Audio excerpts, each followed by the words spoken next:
হিন্দুদের পুড়ি পুড়িয়ে মারা হচ্ছে বাংলাদেশে। খবরে টিভি চলছে, আমি দেখছি খবরে যা সাথে যেসব দেখাচ্ছে বাংলাদেশের অবস্থা। হিন্দুদের পুড়ি পুড়ি মারছে ওই মৌলবাদীরা। তোমার কি বক্তব্য বলো? বাংলাদেশে আমার পিসিরাও থাকে, তো চিন্তায় আছি খুব। বাংলাদেশে যে ঘটনা হচ্ছে আমরা সবাই কম বেশি জানি, টিভি যখন সব ঘরে ঘরে আছে সবই জানা যাচ্ছে।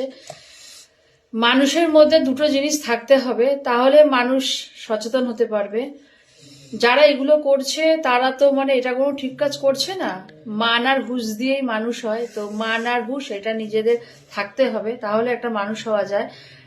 তো এগুলো তো একদমই ঠিক না, তাই না? আর যারা করছে এগুলো পার্টিগত কিছু নেতারাই করছে, তো এইটা তো ঠিক না, এসব করা একদমই ঠিক না। তোমাদের সবাইকে সচেতন থাকতে হবে আর সবাই এক হয়ে প্রতিবাদ করতে হবে। যে একজনকে পুড়িয়ে দিয়েছি, আরো 10 জন 100 জন সব আমরা দাঁড়িয়ে তামাশা দেখছি যে ওকে করছে, আমরা কেন কিছু বলবো? যারা করছে তারা হয়তো 50 জন বা 100 জন, আর আমরা জনগণ অনেক। সবাই যদি আমরা যদি নেমে পড়ি, ওরা তো কত করবে অন্যায়, অন্যায় আর করতে পারবে না আমরা যদি খেপে যাই। তো সবাই আসো, এসে এগিয়ে এসে এর বিচার করো, সবাই এই এসে নামো, বিচার করো। আর এটা যেটা করছে এটা একদমই ঠিক না। সবাইকে আমাদের এক হয়ে একতা হয়ে কাজ করতে হবে। মান আর হুঁশ এই দুটো জিনিস যদি মানুষের মধ্যে না থাকে তাহলে সেটা মানুষ না।